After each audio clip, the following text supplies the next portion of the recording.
Sziasztok, üdv mindenkinek! Mai tesztalanyunk a Vitilán U7-es kerékpárja, ami kísérletesen hasonlít egy korábban nemrég tesztelt kerékpárhoz, a vászformájában legalábbis, de annyit előre, hogy ez egy igazi szörnyeteg, 48 voltos, 750 wattos motorral, olajos extra tárcsafékekkel, 4 szolos gumikkal, úgyhogy egy igazi kis méregzsák ez a bicikli, ha minden igaz. Úgyhogy gyorsan ki is kapom a dobozból, összerakjuk, aztán nézzük, hogy tényleg olyan vadas-e, mint amennyire mondják.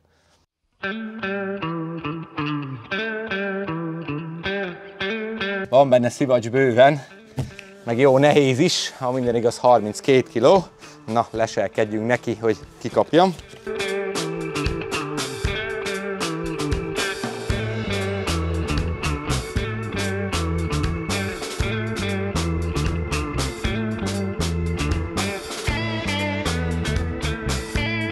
Ez komoly ezekkel a kerekekkel, meg minden.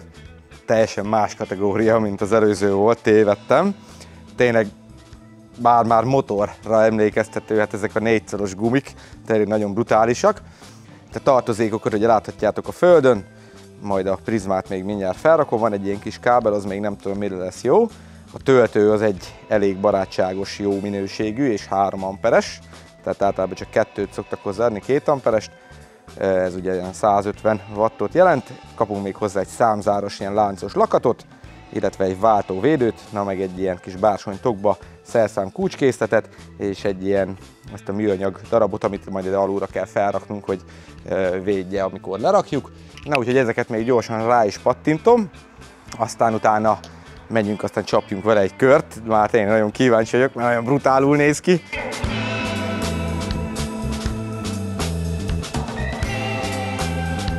Már a váltóvédőt külön adták, de hát akkora kulcsot nem adtak, amivel ki lehet venni a hátsó kereket. Úgyhogy ehhez egy ilyen univerzális kulcsot fogok bevetni. Na, ez is megvan, bár nem értem, hogy miért nem tették rá már gyárilag.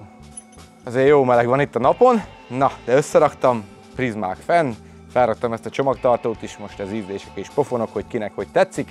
Na gyorsan nézzük meg, hogy mit is tud papíron a gép, aztán pedig menjünk, csapjunk vele egy karikát, és nézzük meg, hogy húz. És most egy kicsit rendhagyóbb lesz a teszt, mivel itt a nyár, és úgyis mindig ekésztek, hogy nincsen lakóautós videó, ideje végre menni, úgyhogy most felpakoltam ide a motortartóra. Hát mivel elég nehéz a keró, látjátok, hogy így használtam a gyári tartót, de egy gumipók, meg oda kötöttem a motortartóhoz, hát erre elég lenne feltenni ezeket a 4 szolos kerekeket. Na, induljunk is! A Vitilán U8 egy összecsukható vastagkerekű elektromos kerékpár, amely 20-szoros átmérő és 4 szó széles gumikkal rendelkezik, így remekül megállja a helyét mind városi, mind pedig terepes környezetben is. A váz formája klasszikus összecsukható kempingbringás feelinget idézi, a vastag kerekek az alumínium profil sportos, robusztus megjelenést ad neki, már-már motorkerékpárra hajazó külsővel. A lengéscsillapítást elől egy állítható teleszkóp végzi, aminek a rugózási keménysége szabályozható levegővel és úgynevezett lockout funkcióval is rendelkezik, tehát teljesen lezárható. Hátul külön felfüggesztés nincs, viszont kapunk egy rugós nyeregcsövet, ami elég jól működik, és fel is hajtható, alatta találjuk a 48 voltos, illetve 20 Ah kapacitású Samsung cellákat tartalmazó 1 kWh kapacitású akkumulátort, ami a gyártó honlapján megtalálható tanúsítvány is igazol, hogy tényleg Samsung cellák vannak benne, úgyhogy valódi minőséget képvisel. A meghajtásról a hátsó kerékbe integrált kefe nélküli agymotor gondoskodik, ami alapból 750 wattos a gyártó szerint, viszont a pillanatnyi csúcs teljesítménye 1200 wattot is le tud adni. Az agymotor akár 45 km/h sebességgel is tudja repíteni a gépet, és mindehez 80 Nm-es nyomatékot biztosít, ami kifejezetten erősnek számít ebben a kategóriában. A hajtásvezérés ugyancsak pedálszenzoros, tehát nem nyomaték, csak fordulat alapú, de ez egy megbízható, bár olcsóbb megoldás. A váltórendszer a jól bevált Shimano 7-sebességes, a pedálok is teljesen alumíniumból készültek, de ettől függetlenül ugyanúgy behajthatóak, a fékek pedig külön kiemelkedőek, azon belül, hogy hidraulikus tárcsafékeket kapunk, egy Logan márkájú 18 mm-es tárcsával rendelkező fékrendszert kapunk, ami hát elég jó fékerőt biztosít, ha minden igaz, majd meglátjuk ezt is. Színes LCD középen a kormányon kapott helyet, jól áttekinthető és informatív, viszonylag sok funkciót meg tud jeleníteni. A bal oldalon találunk egy külön kezelő gombokat tartalmazó kis egységet, és itt mellette található az irányjelző kapcsolója, valamint a beépített duda, és a jobb oldalon pedig a gyárilag felszerelt gázkarral találkozunk. Az első lámpa teljesen jó, megfelelően világít, és jól lehet vele látni. Az hátsó irányjelző, hát este látható, nappal már kevésbé, tehát nem túl erős a fénye, és csak hátul van. Viszont kellemes vagy pluszpont, hogy a Vitirán logót beintegrálták a hátsó lámpába, így ez egy kellemes kis design elemként feldobja az összképet. USB csatlakozóból kettőt is kapunk, egyet magát a kijelzőn és egyet az akkumulátoron is, így két helyről is tudunk telefont vagy ilyen-olyan dolgokat tölteni, és az akkumulátort külön kivéve még akár powerbankként is használhatjuk ezzel a módszerrel. A kerékpárhoz tartozik egy masszív hátsó csomagtartó, amely akár 25 kg-ig is terhelhető, valamint egy első platni is, mint a postás bringákon, amit igény szerint fel lehet szerelni. Ehhez a gyártó mellékel egy lámpahosszabbító kábelt is, mivel a lámpát így át kell helyezni. Én ezt levettem, de aki futár vagy ilyen kiszállító kerékpárként használja, annak abszolút hasznos ez az első platni is. Az összecsukása igen gyorsan megy, bár nem túl vékony, összecsukva sem, de azért be tudjuk rakni a kocsi csomagtartójába. Az ajánlott testmagasság 160 és 195 cm között van a gyártó szerint, ennek megfelelően tudjuk állítani a kormányt és az ülést. A súlya 34 kg, ami a masszív kialakításhoz képest még észszerűen kezelhető is, és IPX6-os vízállóság besorolással rendelkezik, tehát esőben is bátran használhatjuk elvileg anélkül, hogy aggódnunk kéne. Szóval összességében a Vitirán U7 egy robusztus, kényelmes, jól felszerelt e-bike, árérték arányban erősen megállja a helyét, nyomaték szenzoros ugyan, de a pedál szenzoros rendszer és az erős motor kombináció mégis egy élvezetes, gyors közlekedést tesz lehetővé a városban, túrán vagy akár a hétköznapi ingázás során. És nem utolsó sorban szerintem jól néz ki. Jó reggelt, sziasztok! Este ide értünk Kiskörére. Itt látható mögöttem a zsilip, és már itt áll a paripa készen, úgyhogy menjünk és nézzük meg itt a Tisza-tó körül egy kicsit, hogy mit is tud. El vagyunk töltve teljesen, trip számlálót ne nulláztam, egyébként van benne 7 km, de a trip így fogja nekünk mutatni a dolgot. Nullásban abszolút nincsen semmi rásegítés, se gázkar, semmi. Ugye 5-ig tudjuk állítgatni a fokozatokat, és a szenzort azt már mindjárt érzem, hogy bizony csak pedálszenzor. Nézzük meg, tegyük be 2-ösbe, 3-asba.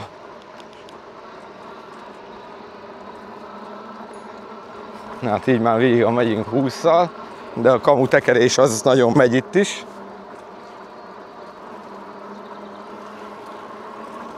És ha a gázkart húzzuk, akkor is 20-szal fog menni itt az emelkedőn felfele. Megyünk fel ugye itt a gátra, és mindjárt le is tudjuk tesztelni itt az emelkedő menetet. Hát 48 voltos révén annyira azért nem izmos. Ma itt a végén, de így gázkarral is csak 22-23-at megy. Milyen felváltunk. Na, itt van valami hasonszörű szerkezetek.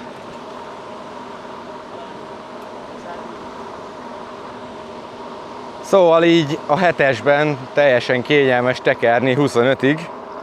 Majd meglátjuk, hogyha kioldjuk a sebességkorlátot, akkor mit fog művelni a dolog. Úttartásra, hát nagy böhöm gumik, majd mindjárt lemegyünk vele valami illőbb földútra.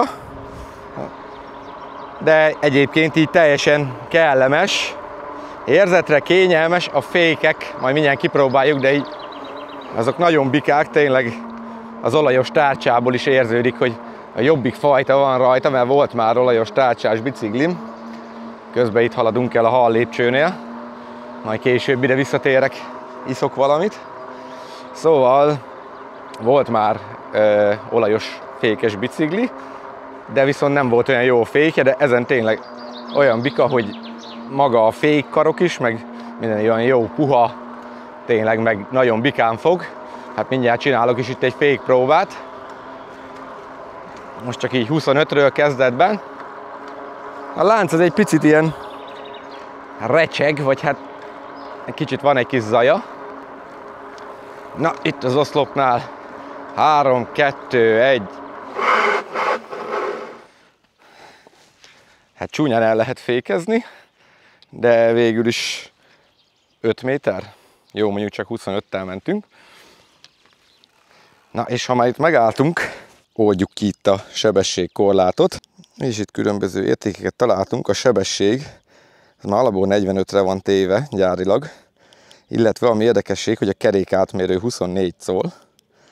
Tehát ezt én le is veszem 20-ra, mert hát 20-szoros a kerekünk. Nem tudom, hogy látszik egyébként valami a kijelzőből. Lényeg a lényeg, és a trükk ott van, hogy az A2-es menüpontba 9 egységesre kell vennünk a figurát.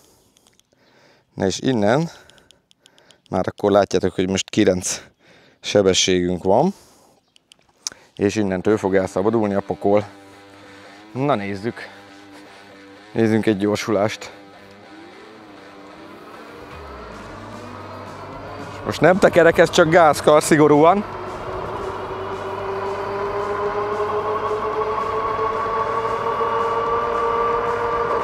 Hát ez nagyon megy!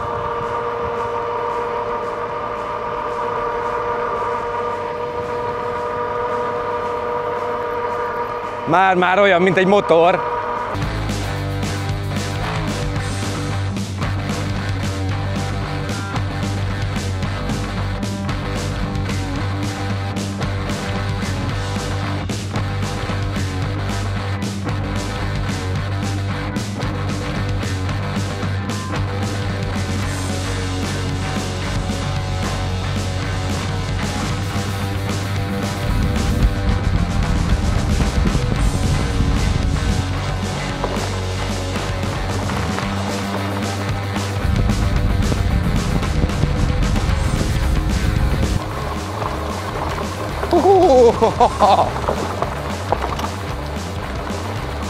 Na jó, azért itt már azért kicsit ráz.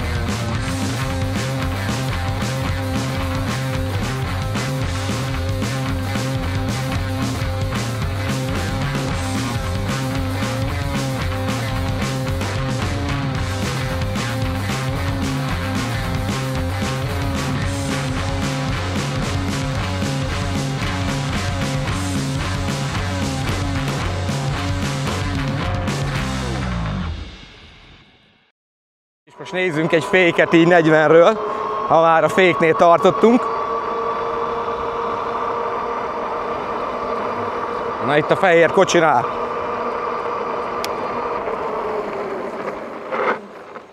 Próbáltam nem elfékezni. Hát olyan 10-15 méter. Hát ja, ott körül. Szóval hát a fékekre abszolút nincs panasz. És így a nyomaték is így meginduláskor így Egyébként még a nyomatékot, vagyis az ampert is lehet benne állítani. Most 25-ön van, és 31-ig lehet felvenni maximum, tehát hogy annyira korlátozza az áramerősséget. Szóval hát ez nem is igazából kerékpár ez, hanem hát már inkább egy motor, de legalábbis a kerekei miatt. De egyébként így hát rásegítés nélkül, mindjárt megnézem, hogy hát egyébként nem olyan vészes, meg kell, hogy mondjam. Nézzünk egy elindulást. Most így elég magas sebességi fokozatban vagyok. De így is elég jó. Tehát nem azt mondom, hogy kellemes, de azért el lehet vele tekergetni így is. Nem tudom, a keréknyomást nem néztem meg. És akkor ugye, hogy mennyire van fújva, bár ezeket a duci gumikat nem szokták annyira keményre fújni. Igazából a sebességfokozatok csak a rásegítés sebességét limitálják, tehát viszonylag egy buta pedál szenzoros mechanizmus kapunk. Hát ez az irányjelző is kedves ötlet, ugye hátul van, láthattátok, hogy nem túl erős. Nem túl erős a dolog. A duda az ilyen, az a kis rendőrös. Kijelző az egyébként jó, még így polarizált szemüvegben is látható. Nem tudom, hogy a kamerán mennyire adja vissza. Hát a teleszkóp most így simán le tudom kocintani, de nyilván állítható. Mindjárt állítok is rajta. Most ha belokkolom, a lokkolás része az működik. Aha, igen, így van a plusz. Így van a plusz irány. Na, most egy kicsit keményebbre vettem a figurát.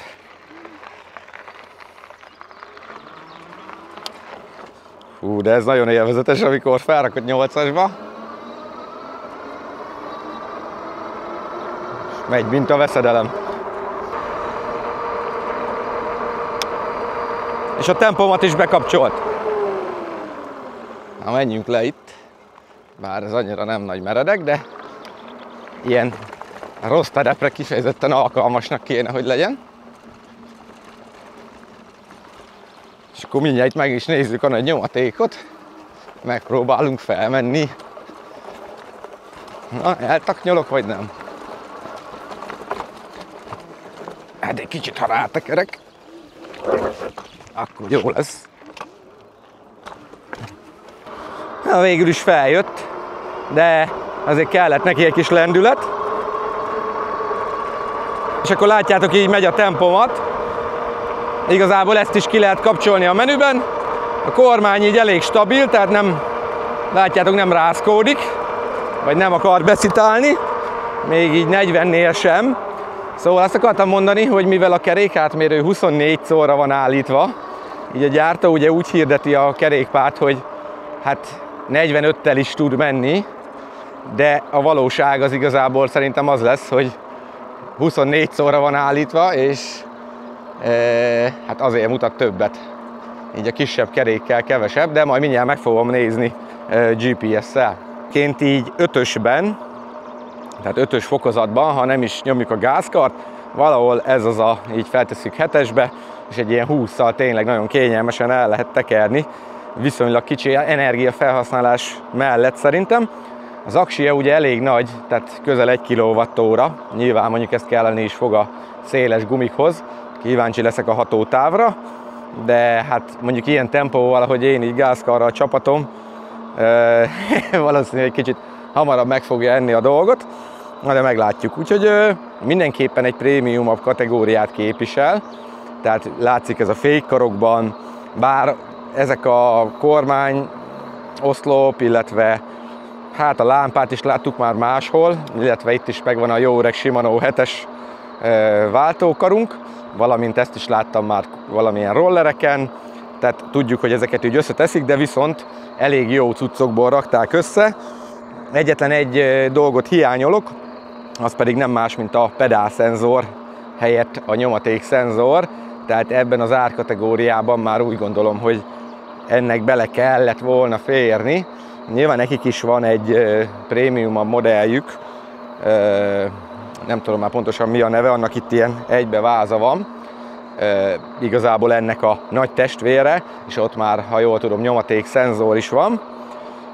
De hát ebből ez kimaradt, viszont igazából szerintem aki egy ilyen, hát nevezzük kerékpárnak, kerékpárt vesz, az nem feltétlenül arról fog szólni, hogy hát hogy most mindenáron tekerni akar, hanem inkább a gázkaros játékosok, illetve hát ennél már halmozottabban megvan az, hogy hát elég vastag a kereke, és hát így ránézésre, ha a kerekét nézed, akkor hamarabb rámondod azt, hogy ez egy moped, főleg, hogyha meglátod, mit gyorsul. Igazából mondjuk egy babettának, vagy egy kisebb 50-es robogónak már simán ez is alternatívája lehet. Bár ugyanúgy kell rá biztosítást fizetnünk, de azért mégis elektromos. És hát most ha belegondolunk, annó a babetta alapihletésébe, az is valami ilyesmiről szólt.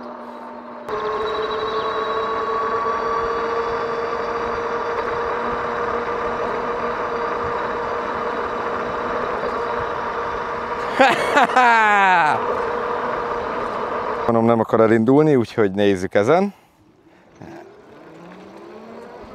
Vagyis az órámon 21, 24, 32, 37, 39, 41,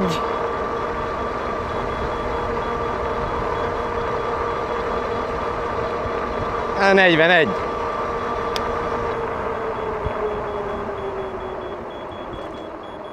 Nem tudom, ez miért sípol.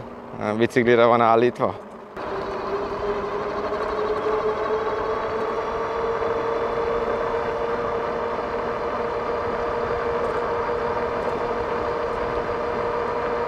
...42. Hát a 42 a vége GPS szerint. Érdekes, hogy most 20-szorra van állítva a kerék, amennyiben tényleg 20-szolos. Bár nyilván a perjét nem tudjuk, és lehet, hogy akkor így, mivel elég peres, akkor így 24-re jön ki, és azért van odaállítva. De akkor is csal nyilván egy picit felfelé.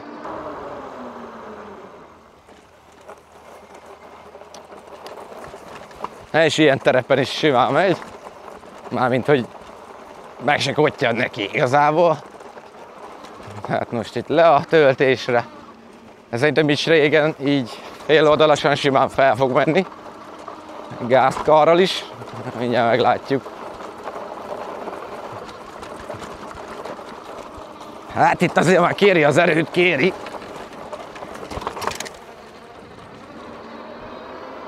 De feljött.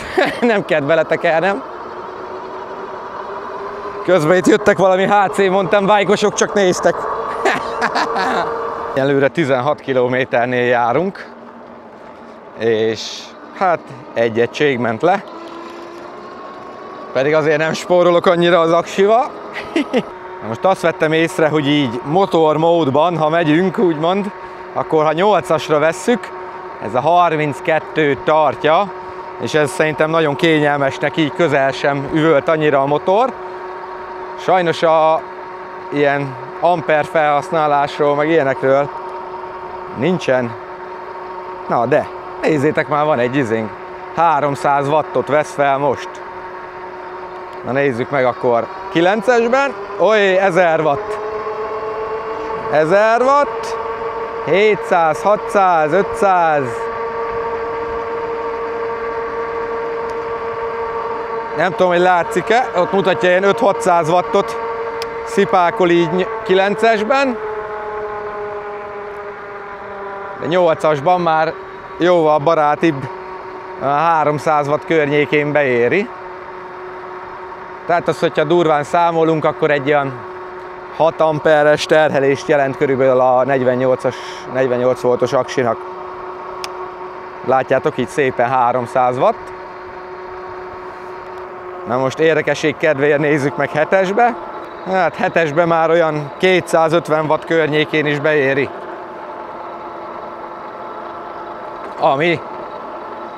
Ami egy olyan 5 amper. Tehát effektíve 4 órát tudnánk csapatni így vele. Na most, ha megyünk 30-al 4 órán keresztül, akkor ki tudjátok számolni, hogy az elvileg 120 kilométerre jön ki, de hát ilyen szép szerintem nem lesz a matek. De meglátjuk. A computerbe kifejezetten jó tetszik, hogy mutatja a powert, a hőmérsékletet, 23 fok van, a trippet, illetve a trippidőt, de a legjobban ez a teljesítmény kiírás. Jaj, a legjobban ez a teljesítmény kiírása a legjobb, nem tudom, hogy látszik-e. Most így a csapatás után nézem, itt lehet benne valahol a BMS, de ez semmi, egy kicsit langyi, de semmi veszélyes. Sinak sincs semmi melegedése. Pücök ezzel a valamivel, hogy már itt legyújtotta a kezemet, és itt hozzáér, most egy ilyen bicikli szerelő publikus állomásnál. Ezzel a jó kis imbusz kulcsam, mert hát persze a gyári készletét nem hoztam el. Kicsit állítottam rajta, hogy beljebb toljam.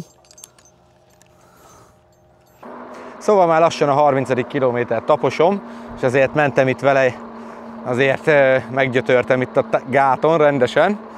Mármint úgy a futóművet, meg ilyesmi, de nem recseg, nem zörög, tényleg nem akar széthullani, semmiféle ilyen gyanús zajt. Hát ezt a kis lánc recsegést leszámítva, tényleg semmi. És hát a 3 egységünk még megvan. Nyilván nem ez lenne ennek a biciklinek az ideális terep, mert hát kijön el egyébként Tiszató kerülésre egy ilyen vastag kerekes keróval. Most itt nem is ez a cél, csak a hatótáv tesztelése. Nyilván azért körbe nem fogok menni, volt már szerencsém, olyan 60 pár kilométer. Elvileg még ki is bírhatná, de azért nem akarok kockáztatni, úgyhogy inkább ilyen oda-vissza túrákat nyomok. Tovább most 42. kilométert tapossuk, még 2 egységünk van, már most egy kicsit spórolósabban megyek.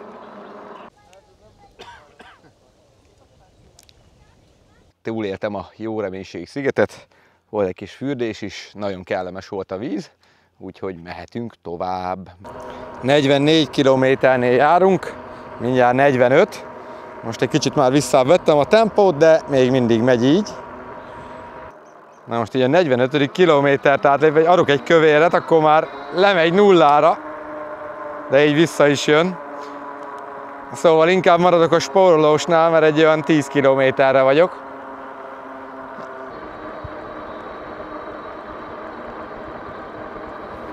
Nyugi, még itt vagyok.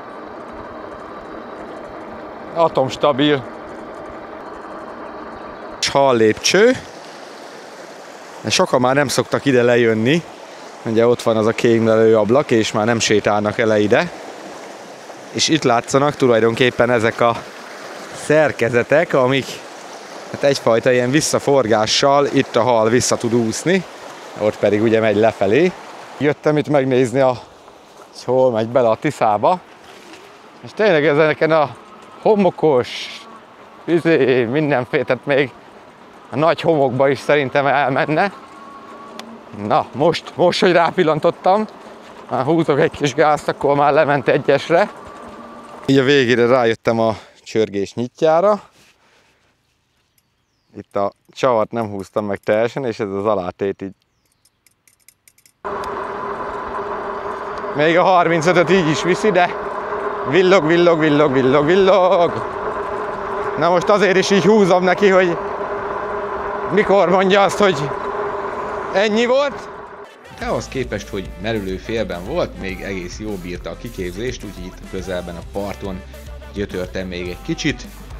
Itt ugratgattam meg ilyesmit a hurrában, és még egész jól bírta a kiképzést.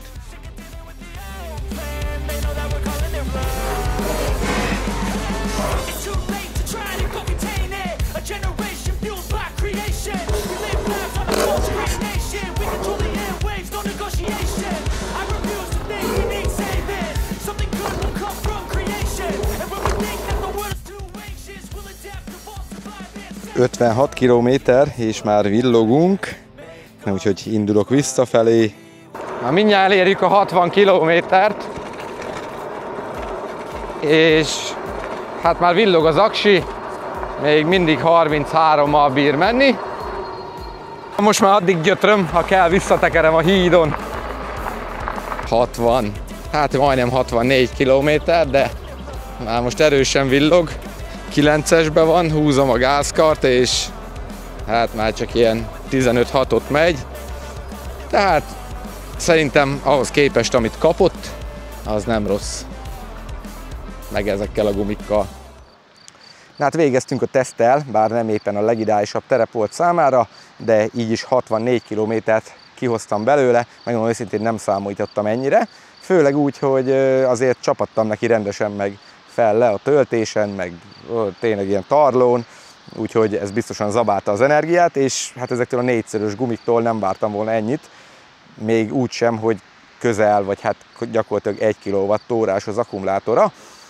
Igazából negatívumot nem nagyon tudok elmondani, maximum ez, hogy ez az indexkar kikezdte a kezemet, illetve ez a kis minimális zörgés, ami később megoldódott, de amúgy meg abszolút atomstabil a váz. Ez a nyeregcső valami egy kicsit járhatna finomabban, mert néha olyan úgy betapad, tehát például egy másik modellen, amin volt ilyen, az sokkal jobban jár, de egyébként arra, amire ez való, hát elsősorban ezt ugye ilyen kiszállító biciklinek találták ki, nem is ilyen terepre való, hanem inkább városba. Kisköre után így később ellátogattam még Szolnokra, ahol Tamás is csatlakozott hozzám egy pár nap múlva, és itt nagyon jó biciklis utak vannak, teljesen élhető város ez a Szolnok, én nagyon szeretem. Már is itt a ligetben parkolva feltekertem a Tiszavirág hídra, egyébként éppen a Tiszavirág Fesztivál is zajlott Szolnokon, szóval ezen a gyaloghídon átkelve némi tekerés, de akár 5 perc séta után is már a város központban találjuk magunkat, és tényleg nagyon itt is jól érezte magát a Keró, jól lehet vele kanyarogni a kis szűk kanyarokban, Itt meg is érkeztünk a fesztivál helyszínéről, némi lájtos tömegben áttekertünk a, hát nevezük rakpartnak, vagy nem tudom, itt a sétányon. Egy kicsit még itt elszórakoztam itt az alsó rakpart részen.